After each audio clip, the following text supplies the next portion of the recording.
YouTube channel start చేయ ముందుకు నా లైఫ్ ఒకలా ఉండేది. యూట్యూబ్ ఛానల్ స్టార్ట్ చేసి సక్సెస్ అయిన తర్వాత ఇంకొకలాగా మారిపోయింది. ఒకప్పుడు అసలు టైమే గడవట్లేదు ఏంట్రా బాబు అని అనుకునేదాన్ని. కానీ ఇప్పుడు అరే ఏంట్రా బాబు టైం ఇంత తొందరగా గడిచిపోతుంది అని అనుకోవాల్సి వస్తుంది. నిజమే, లైఫ్ బిజీగానే ఉండాలి. బిజీగా ఉంటేనే బాగుంటుంది. ఖాళీగా ఉన్నామనుకోండి ప్రతి ఒక్కరి గురించి ఆలోచించాల్సి వస్తుంది. నేను చెప్పేది ఏంటంటే ఖాళీగా ఉంటే ప్రతి దానికి నర్వస్ అయిపోతాం. ఏమోలేండి, ఏదో చెప్పాలనుకున్నా ఇంకేదో చెప్పేస్తున్నాను. ఇది వచ్చేసి మేము యూపీ నుంచి వచ్చిన తర్వాత మా మరిది వాళ్ళ ఇంటి దగ్గర ఉన్నాను అని చెప్పాను కదా. ఇంట్లో ఉండి ఉండి బోర్ కొట్టేస్తుంది అని చెప్పి బయటికి వచ్చాము. అదేనండి హన్మకొండలో భద్రకాళి బంట్ ఉంటుంది, తెలుసా? ఐడియా ఉందా? ఆ నేమ్ కరెక్టో కాదో కూడా నాకు తెలియదు, కానీ చెప్పేశాను. మరి అది కూడా మేము నైట్ టైమ్ లో బయలుదేరాము. వ్యూ మాత్రం చాలా బాగుంది. ఫొటోస్ రీల్స్ మంచిగా ఎంజాయ్ చేసామన్నమాట.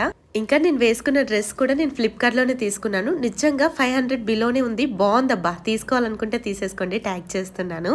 అన్నట్టు చెప్పడం కూడా మర్చిపోయాను, ఈ రోజు ఒక ఫుల్ వీడియో కూడా అప్లోడ్ చేశాను. కావాలి అంటే ట్యాగ్ చేస్తున్నాను, చెక్ చేయండి.